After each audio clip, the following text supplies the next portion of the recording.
देख रहे हैं लाइव भारत न्यूज। खबर वाराणसी से। कोरोना वायरस के कारण पूरे देश में लॉकडाउन की स्थिति है, तो वहीं गरीब और असहाय लोगों को खाने जीने में बेहद समस्या का सामना करना पड़ रहा है। उन गरीब और असहाय लोगों के मदद के लिए एक दिव्यांग व्यक्ति जिसका नाम जितेंद्र यादव है, जो रोजाना सुबह 9 बजे से शाम के 6 बजे तक गरीबों को खाना वितरण करने का कार्य कर रहा है। देखिए हमारे संवाददाता राहुल श्रीवास्तव की रिपोर्ट।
चलेगा आप हमारे घर में देखिए।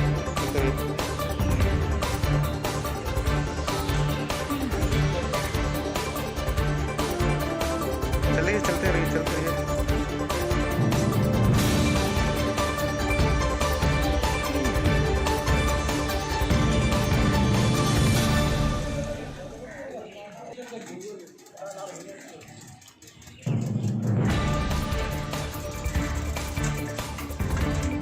दे दीजिए, लोग को दीजिए।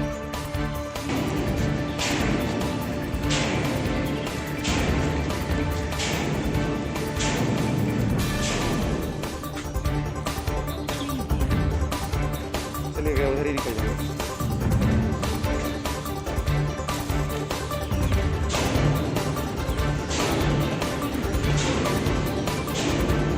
ठीक है, इधर आइएगा, इधर आते रहिए, रुकिए मत।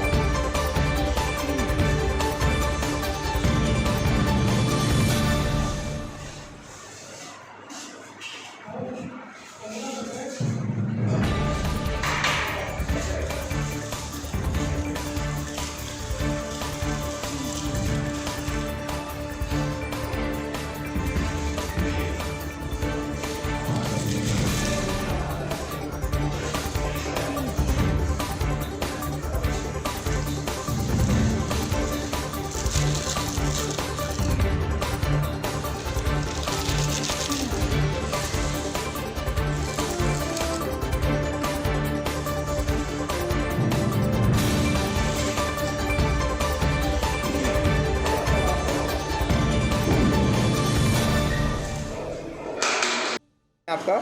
मेरा नाम जितेंद्र यादव है। जितेंद्र जी, किस तरीके से आप लोगों की सेवा कर रहे हैं और क्या कहना चाहेंगे आप? मैं पहले चल नहीं पाता था। मैं हॉस्पिटल में आया तो डॉक्टर साहब एनजीओ माँ श्वेता की तरफ से मेरा ऑपरेशन हुआ। काफ़ी हद तक जो मेरा पाँव सही हुआ, तो हमें लगा कि कहीं ना कहीं हमें और सेवा करना चाहिए। जब से लॉकडाउन लगा हुआ है तब से मैं घर में बैठना बंद कर दिया और हमें सेवा करते हुए बहुत अच्छा लग रहा है। और इसमें डॉक्टर साहब का बहुत बड़ा योगदान है। जहाँ तक हम लोग कर सकते हैं ज़्यादा से ज़्यादा सेवा गरीबों का हम लोग करेंगे। तो किस तरीके से आप लोगों तक खाना पहुंचाते हैं, कैसे जाते हैं? हम यहाँ से 100-125 पैकेट साइकिल से अपने लेकर निकलते हैं और जो ज़रूरतमंद है उनको डायरेक्ट हम लोग देते हैं खाना वितरण। सर, अपना परिचय बता दें। मैं डॉक्टर विद्यासागर पांडे, हमारी संस्था है संजीवनी सोशल सोसाइटी, मैं उसका सचिव हूँ, महासचिव। डॉक्टर साहब, किस तरीके से ये कौन है, किस तरीके से मदद कर रहे हैं और लॉकडाउन को लेकर के किस तरीके से आप लोग? हमारी संस्था पिछले 20 साल से विकलांग बच्चों के लिए, दिव्यांगजनों के लिए और वनवासी बच्चों के लिए काम करती रही है। ये इधर जो वैश्विक महामारी आई इस कोरोना को लेकर के लोगों की पीड़ा को हमारी संस्था के लोगों ने महसूस किया। उसके बाद उनके जो भी सहयोग बन सकता है उसके सहयोग के लिए हम लोग आगे आए। जैसे भोजन का वितरण, राशन का वितरण, मास्क, कैप, सैनिटाइजर, उनको जागरूक करना कि कैसे कोरोना से बचा जा सकता है, तमाम चीज़ों को लेकर के हम लोग समाज में सेवा के लिए आगे आए। तो उसी में ये जितेंद्र यादव, जिनका ऑपरेशन हम लोगों की संस्था में ही 5 साल पहले हुआ था। इनका पहले पैर बिल्कुल टेढ़ा था, ये चल नहीं पाते थे, पैर को रख नहीं पाते थे। ऑपरेशन के बाद इनका पैर इस लायक हुआ कि पैर को सीधे रख सकते हैं। थोड़ा चलने में कठिनाई होती है, तेज़ी से चल नहीं पाते हैं, भचक के चलते हैं, लेकिन हाँ, पहले से काफ़ी बेहतर हो गई इनकी स्थिति। तो इनमें कॉन्फिडेंस जगा, ये लोगों के लिए इनको महसूस हुआ कि हम भी कुछ कर सकते हैं। तो इस नाते ये जब से लॉकडाउन हुआ उसके पहले भी बीच बीच में सेवा के लिए संस्था से चूँकि इनका जुड़ा हो गया था, उससे संस्था के चलते इनका जीवन बदला था। तो बीच बीच में आते थे लोगों को देखने के लिए कि हाँ, लोग और बच्चों को क्या फ़ायदा हो रहा है, और जो सहयोग होता था करते थे। तो इस बीच में जब ये लॉकडाउन हुआ उसके बाद से इनके मन में ये भाव आया कि हम भी अपना योगदान देंगे, हम घर में बैठेंगे नहीं और जो हो सकता है समाज के लिए सेवा कर पाएंगे। चाहे भले ही हम दिव्यांग हैं, हमारी क्षमता दूसरों से कम है, लेकिन मेरा इनका उत्साह कम नहीं है। इसी को देखते हुए जब से हम लोगों ने लॉकडाउन के बाद ये कार्य शुरू किया, लोगों में सेवा का कार्य और भोजन वितरण का, ये उसी दिन से दिन भर सुबह से आ जाते हैं, शाम तक रहते हैं और इसी ट्राईसाइकिल पर लगभग 100-125 पैकेट जो गरीब लोग हैं इस एरिया के, वहाँ जाके खुद भी वितरण करते हैं। ये जितेंद्र यादव, ये हम लोग के लिए बड़ा ही है कि भाई एक ऐसा व्यक्ति जो खुद ही इतना परेशान है, चल नहीं सकता ठीक से, ट्राईसाइकिल चला करके भी लोगों की सेवा करने के लिए उद्यत है और वो करना चाहता है। ये हमारे लिए बड़ी प्रेरणा है। ये खुद भी हमारे चूँकि संस्था से आगे बढ़े, लेकिन फिर भी मुझे भी महसूस होता है कि चलो इससे इतना जुड़ाव है एक दिव्यांग होते हुए भी समाज के लिए कुछ करने का। ठीक है।